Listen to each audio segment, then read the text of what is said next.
Salut les amis, j'espère que vous allez bien, en tout cas mieux que moi parce qu'en ce moment j'ai la crève, donc je vais probablement tousser, schniffer dans cette vidéo, mais allez, j'ai décidé de la faire, car comme vous savez, je suis un technophile, un geek, et ce mardi 30 octobre, eh bien, a eu lieu l'événement, le Apple Keynote, où Apple a présenté différents produits.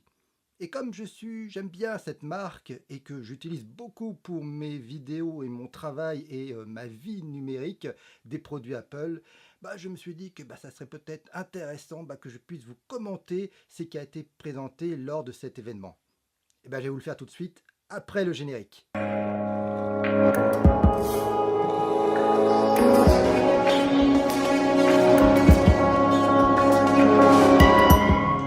Apple a présenté pas mal de produits, donc on va faire ça, hein, on va faire ça très rapidement. Tout d'abord, l'événement a débuté avec la présentation du MacBook Air. Ça fait des années qu'on attendait un rafraîchissement du MacBook Air et c'est le cas maintenant. Donc pour cette année, Apple nous propose un MacBook Air de 13,3 pouces, plus fin et plus léger que les précédentes versions. Évidemment, il fait que 1,3 kg, ce qui est rien pour un appareil, un ordinateur portable de 13,3 pouces. Et cette fois-ci, pour la première fois, le MacBook Air a un écran Retina. Cette fois-ci, au niveau du clavier, on a droit à un clavier papillon, comme pour les autres MacBooks, notamment les MacBook Pro, mais cette fois-ci de 3e génération, et on espère meilleur que les précédentes, parce que les précédentes, c'était assez catastrophique, ces fameux claviers papillons. Voilà, grosso modo, les caractéristiques de ce MacBook Air. Et les prix débutent environ à un petit peu plus de 1340 euros. Oui, quand même, 1340 euros, le premier prix pour le MacBook Air, c'est assez énorme, surtout que les années précédentes, il y avait des MacBook Air à moins de 1000 euros. C'est plus du tout le cas cette année, et vous allez voir que cette année, Apple se gave vraiment beaucoup. Ensuite, Apple a présenté les nouveaux Mac Mini.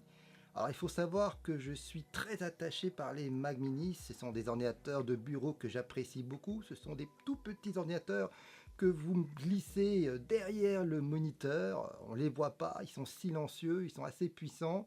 Et ça fait 4 ans que Apple n'a pas proposé de nouveaux Mac Mini et je les attendais de pied ferme, surtout que le mien il commençait vraiment à se faire vieux. Alors en termes de design, c'est les mêmes.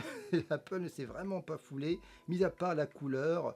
D'habitude c'est gris sidéral, là c'est plutôt noir, un peu comme les derniers iMac Pro. À part ça, c'est un simple rafraîchissement. On a droit à des microprocesseurs plus puissants. Ce qui est intéressant cette fois-ci, c'était le cas il y a plusieurs années, mais depuis 4 ans, Apple ne nous l'avait plus proposé et il le repropose aujourd'hui. On peut upgrader nous-mêmes nos ordinateurs, nos Mac Mini, puisque le capot va pouvoir s'ouvrir et on va pouvoir enlever et mettre des RAM de mémoire, et ça c'est très bien pour les professionnels. Donc vous allez me dire tout ça c'est très bien, ça m'intéresse, surtout qu'il y a des Mac Mini dans la configuration qui peuvent être suffisamment puissantes pour pouvoir porter des images 4K, mais il y a un mais, il y a vraiment un gros mais. Le gros mais c'est le prix.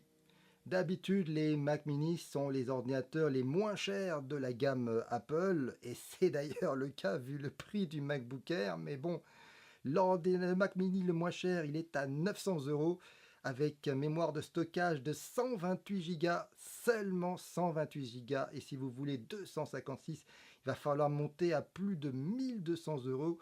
Moi, j'aurais besoin d'une configuration de disque dur de 2 Tera. J'aurais besoin de RAM de mémoire de 16 Go. J'aurais besoin, bref, d'un ordinateur vraiment assez puissant pour mes vidéos. Et si vraiment je souhaite avoir cette configuration, il va falloir que je paye largement plus de 2000 euros. Sachez que la configuration max peut aller jusqu'à 5000 euros. Oui, les amis, 5000 euros un Mac mini. J'ai dû lire une dizaine de fois la formation pour être sûr de ne pas m'être trompé. Et il y a bien un Mac mini à 5000 euros. Bref, je ne sais pas comment je vais faire, mais je crois que je vais garder mon Mac mini encore pendant quelques temps jusqu'à qu'il soit totalement mort. Parce que là, les prix, c'est énorme quoi, je peux pas, je peux pas. Et on termine avec ce que j'attendais le plus, ce sont la présentation des nouveaux MacBook Pro. Faut savoir que j'utilise les MacBook Pro tout le temps. J'ai un MacBook Pro d'ailleurs que je montre là qui fait la version de 12,9 pouces et je l'utilise tout le temps dans ma vie numérique comme traitement de texte, comme de montage logiciel vidéo, de retouche photo, enfin le MacBook Pro, c'est tout simplement mon ordinateur portable. Donc j'attendais vraiment les annonces avec impatience. Alors cette année, Apple propose donc deux MacBook Pro, un à 11 pouces et le second à 12,9 pouces. Comme pour les iPhones, le bouton Home disparaît, ce sont donc des écrans bord à bord, quasiment. C'est donc plus fin et plus léger. Pour déverrouiller, comme pour les nouveaux iPhones, eh bien on utilise cette fois-ci Face ID. Et là où c'est intéressant, que ça peut marcher en mode portrait, mais également en mode paysage. Et ça c'est génial parce que les iPhones ne le proposent pas. L'écran, c'est du LCD, c'est du LED, hein, donc comme pour les précédentes versions. Donc là on est à quand même un cran en dessous des iPhone 10S et 10S Max qui proposent des écrans OLED. Mais je pense que ce sera le cas pour les iPad Pro de 2020, puisqu'en 2020, je rappelle, Apple fêtera les 10 ans des iPads, et là, par contre, je crains le pire au niveau du prix. Bien sûr, ils embarquent plus ou moins les mêmes puces que pour les nouveaux iPhones. L'appareil photo que je n'utilise pas pour les iPads, c'est quand même a priori le même appareil photo que pour l'iPhone 10R, donc vraiment d'excellente qualité. Et probablement la grande nouveauté de ces iPads, il n'y a plus la prise Lightning, mais une prise USB-C. Donc avec cette prise USB-C, on imagine qu'on va pouvoir connecter de multiples accessoires, mais surtout on va pouvoir connecter des écrans 4K par exemple à l'iPad. Et là vraiment, cela devient vraiment un véritable outil professionnel de travail. Donc je suis bien évidemment très intéressé par cet iPad Pro puisque le mien c'est un iPad Pro de 12,9 pouces de première génération, il commence à se faire vieux, il y a déjà pas mal de ralentissements. Donc ces derniers iPad Pro m'intéressent beaucoup, mais il y a le prix. Pour l'iPad Pro de 12,9 pouces, ça débute à plus de 1000 euros et la version qui m'intéresse, c'est-à-dire 256 Go de mémoire, elle est à quasiment 1300 euros et là il va falloir ajouter une coque, il va falloir ajouter le nouveau Pencil 2.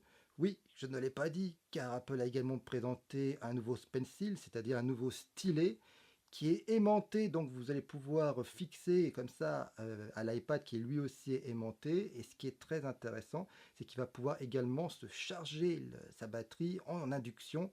Donc vous n'avez plus à fixer le stylo au connecteur de l'iPad. Il suffit de le poser sur les flancs et le stylo va s'aimanter tout seul. Il y a aussi un bouton tactile sur le sommet. Je ne sais pas trop vraiment à quoi il sert. Visiblement, ça peut servir de gomme. Enfin, il y a différentes fonctionnalités. Bref, ça a l'air d'être un outil intéressant. Mais comme je l'ai dit, si je veux vraiment la pleine configuration par rapport à l'iPad, la coque, le stylo et probablement d'autres accessoires que je vais devoir ajouter puisqu'il y a une prise USB-C, donc il faut que ce soit quand même compatible avec d'autres accessoires que j'ai. Voilà, donc il va falloir que j'achète également des câbles. Et je vais avoir pour 1500 euros minimum. Bref, voilà ce qui a été grosso modo présenté à cette keynote par Apple. Dites-moi dans les commentaires si vous êtes content ou pas de cette conférence, s'il y a des produits que j'ai cités qui vous intéressent, si vous voulez acheter un produit. Je vous signale que j'ai déjà commandé mon iPad Pro, donc il y aura bien évidemment un test sur ma chaîne de cet iPad. Donc si ça vous intéresse, n'hésitez pas, si ce n'est fait, à vous abonner à ma chaîne pour que vous puissiez voir le test de l'iPad Pro et de toutes les applications que j'utilise.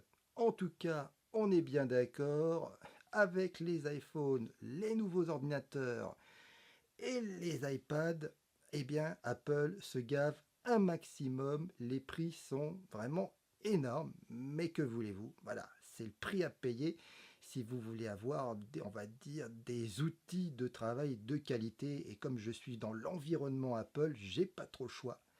Mais voilà, va falloir que je casse mon PEL.